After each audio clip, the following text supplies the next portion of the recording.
Florida Senator Rick Scott once again calling on Fed Chair Jay Powell to take accountability for failing to reduce the Fed's balance sheet.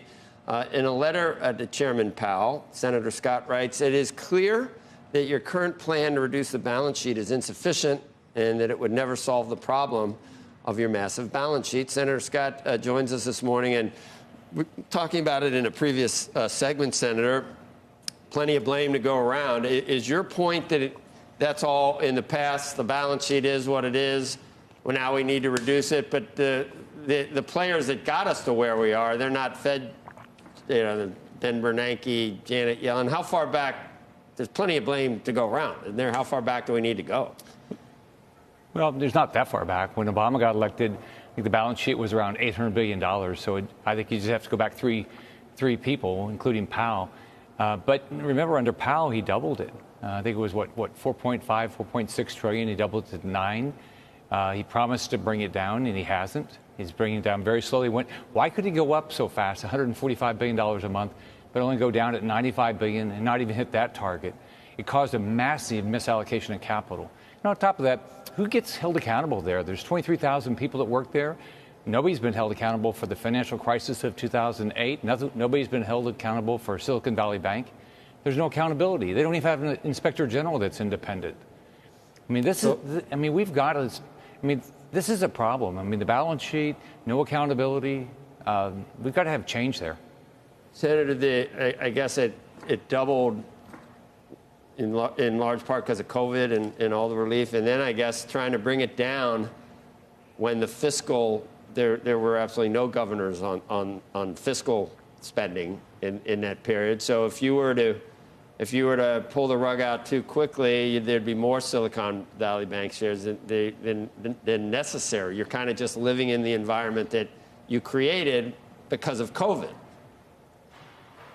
Well, building the balance sheet kept long-term interest rates down when we should let them go to the market. And then, think about what Powell did. I mean, then he raised interest rates so quickly. The balance sheet of the Federal Reserve has gone down, I think, in the last 15 months, $1.2 trillion. Powell made all those choices. He made the decision to buy all those assets, and then he made the decision to raise interest rates the way he did. So, a $1.2 trillion reduction in the value of the assets. On top of that, I think for the first time since the Federal Reserve has been created, they're losing money on an annual basis. Let's just go back and put all this together. It doesn't look very good. If you were going to judge Jay Powell, you'd say, okay, the Federal Reserve is losing money, lost $1.2 trillion in the value of his assets, dramatically increased the balance sheet, but can't bring it down the way he said he's going to. That doesn't bode. I wouldn't want to have a report card if I was Jay Powell right now. This would all mean, if we do it, Senator, that conditions would be much tighter than they are right now. It's an election year. That ain't going to happen. Or next year is.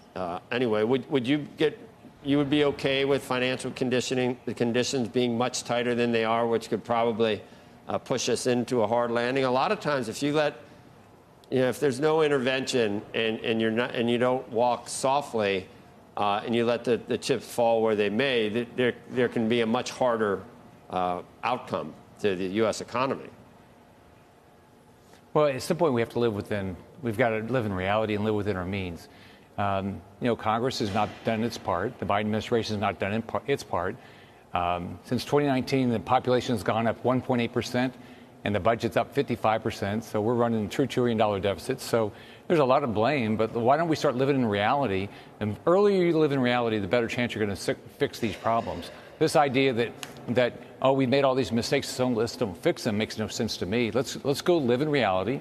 I hope interest rates will come down, but we can't have the Federal Reserve just continue to buy up treasuries so it doesn't make any sense what Powell's doing right now. Losing money, $1.2 trillion of losses, and can't bring the balance sheet down the way he took it up. Why did he take it up so fast and not be able to bring it down at the same rate? It doesn't make any sense to me. Senator, just shifting gears, you spent a lot of time in Florida. Obviously, now you're in D.C., but after October 7th and the atrocities in Israel and the terrorist attack of Hamas, there's the reaction in this country. There's the reaction globally. Were you prepared for that? Did we miscalculate something somewhere? I mean, things, what our kids are being taught and what's happening around colleges and universities, it's much worse than I had figured. I knew it was bad. I've seen the curriculum and I've read what some of the courses are. But to me, this is mind-boggling right now. And frankly, I'm surprised. I never thought I'd see it in this country. It's really disappointing, the anti-Semitism. I got elected governor back in 2010, and we started seeing it, then, and we dealt with it. We changed out university president. We had to do a lot of things to try to get this under control. But we've got a lot of anti-Semitism in the country. I'm doing everything I can to call it out. We all have to.